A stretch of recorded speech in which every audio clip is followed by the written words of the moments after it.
Hello, my name is Ed Rutledge and I'm posting this video today from Riverfront Park in downtown Salem, Oregon. Nice day that's starting to clear up after a day of fog and overcast. And this is going to be an update on my experiences with the Trek Allant Plus 7S. I've posted 2 videos before. I'll put the links down below in the information area. And I just wanted to bring you up to speed as to my experiences on this bike. Got almost 1,000 miles on it, which is somewhat of a surprise because I was out of commission for 3 months and the bike was out of commission for 4 months, overlapping my 3 months. And the reason for us both being out of commission was I was hit by an automobile while riding this bike. In fact, I happen to know that I was propelled to 56 miles per hour in the air after being struck from behind. I know that because I wear a smartwatch and I had an app going at the time. So it took me 3 months to go through physical therapy and recover from that incident. It took the bike 4 months as we waited for a part, and that will be part of my conversation today. My previous 2 videos, I was pretty positive on this bike, and I remain positive. I have to say that is partly because of this bicycle and also because of the fact that I was wearing a helmet. I'm alive today. I think if I had been on a regular bicycle or on my carbon Trek bicycle, I may not have survived that experience. I was obviously tossed into the air at a fast speed and then landed in a ditch. The bike, because of its bulk and heaviness, I think it helped shield me from the full impact of that collision. I will talk to you today about some things to watch out for if you're considering this bicycle, this e-bike, and also hopefully maybe Trek will be watching today's video to pick up on some design features that I think could really improve the experience of this bicycle. Overall, a very good bike.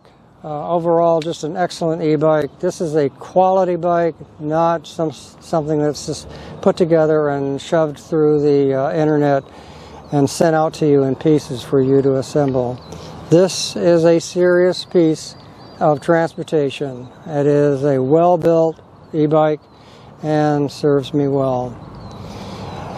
So I'll go through a couple of things that I want to talk about today, and so why don't we get down to those issues before I spend too much time just rambling on. All right, thank you.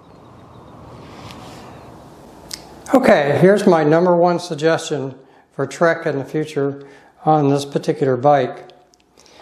It's got a very interesting light system built right in. And the light system is always on.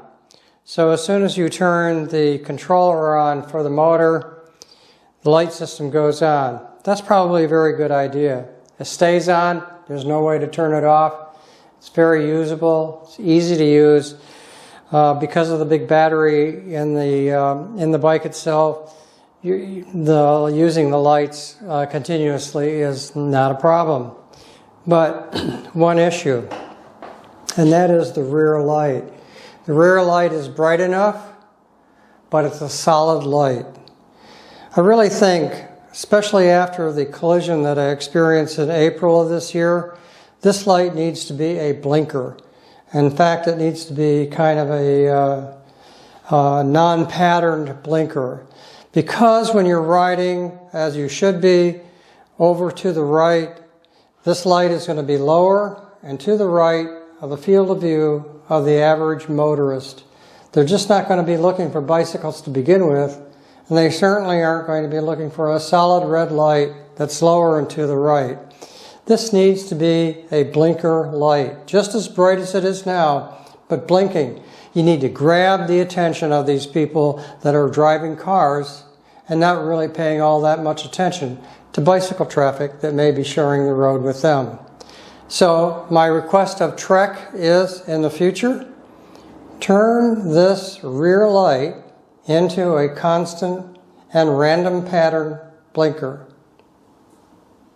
Second item I want to talk about is the wire to the rear light. You can see it here coming up from underneath the rear fender. And it's a rather clever design in some ways. They used rivets, and then there's little cable guides underneath the fender, so it's all out of view. Makes for a nice clean lines. Fender's not disrupted with external wires.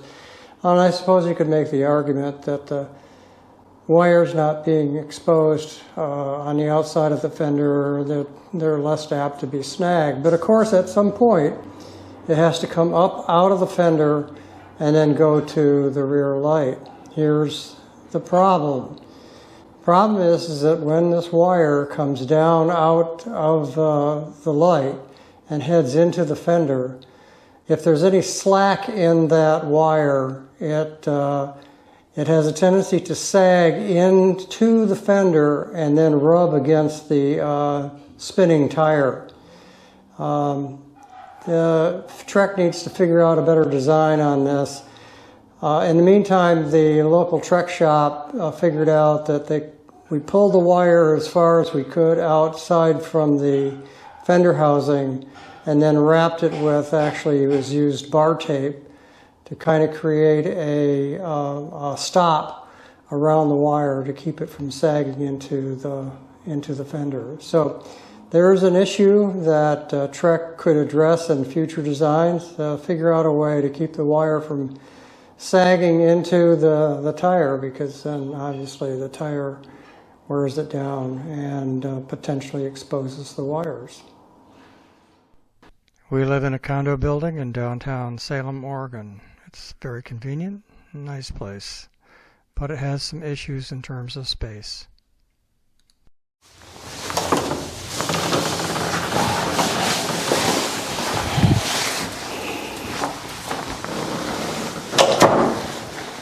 Condo living can be very convenient. We live downtown and it's a nice space. We can walk to everything or bicycle to everything that we really need to get to. However, living in a condo is kind of like living in a large sailboat. Everything has to be in its place, and there needs to be a place for everything. Our storage capacity is limited here, and I prefer not to put this into the standard communal bike park area. It's not well lit and not very convenient. I prefer to keep my bicycles here in the condo unit that we have, but as you will see, the space is kind of limited. It all goes into the utility room, and the utility room is a little bit of a puzzle, so stick with me here. Alright, as you can see, this is a standard utility room that also acts as storage. We've got bicycle equipment stored up here for easy access, packs and so on, because we do a lot of shopping and going to the library downtown that carries stuff.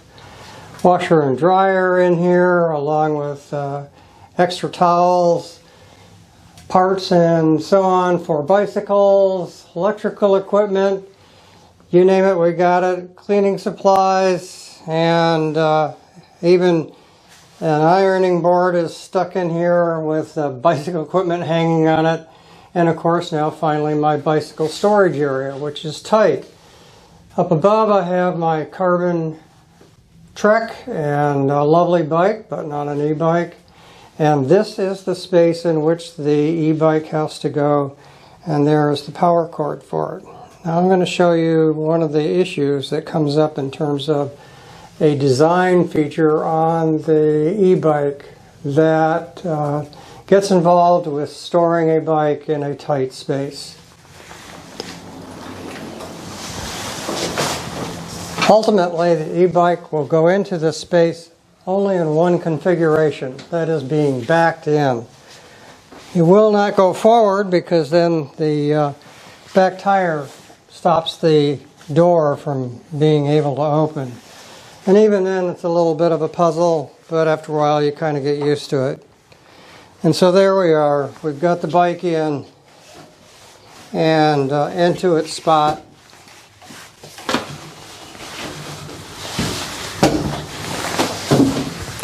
Like that, door opens. Here's the problem.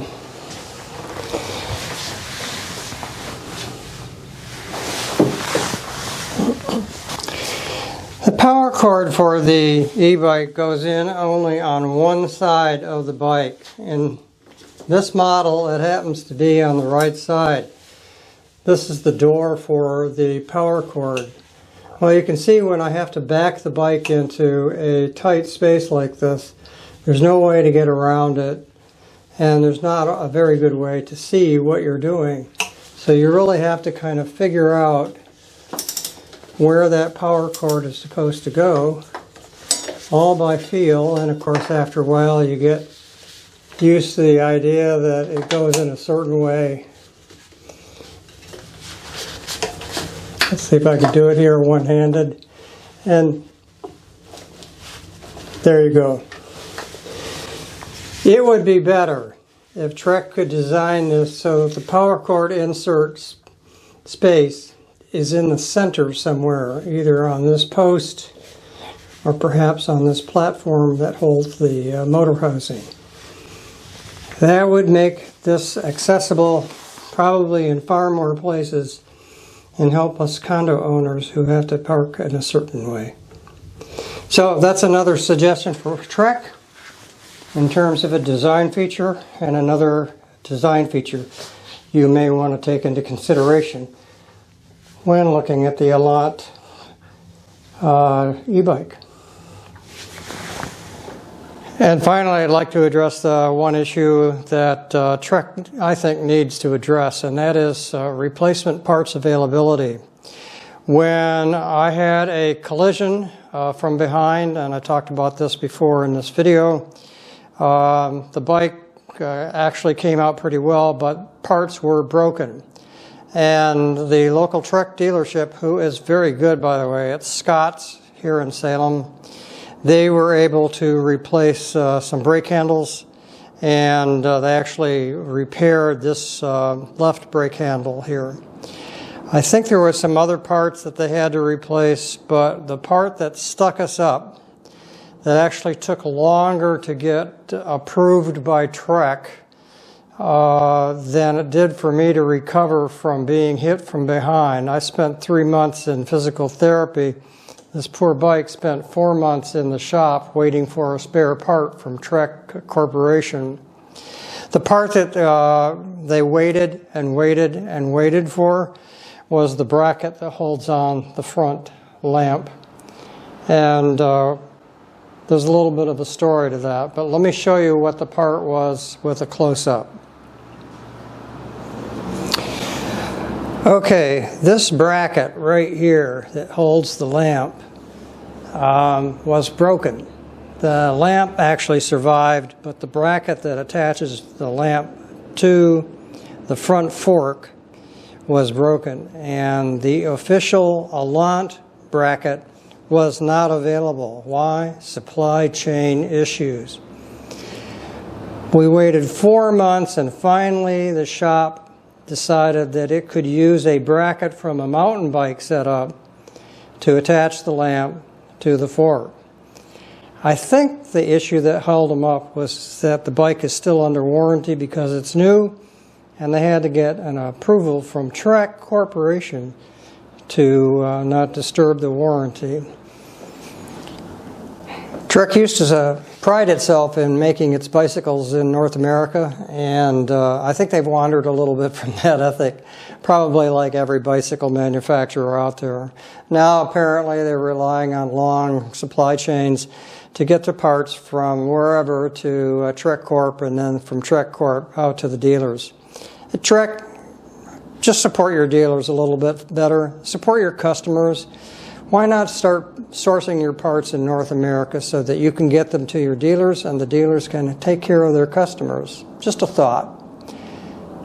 I hope that this third review of the Allant Plus 7S has been helpful as you may be considering this particular e-bike, or maybe considering e-bikes altogether.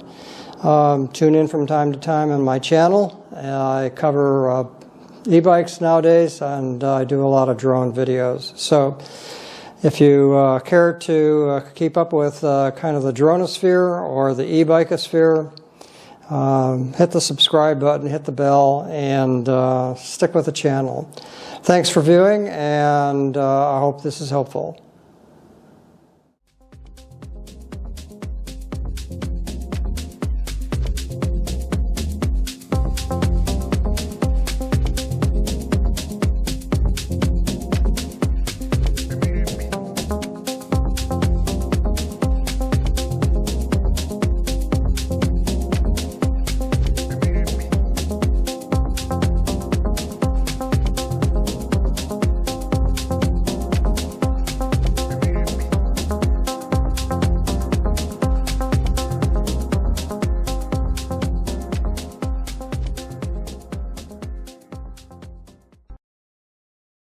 Ha ha ha.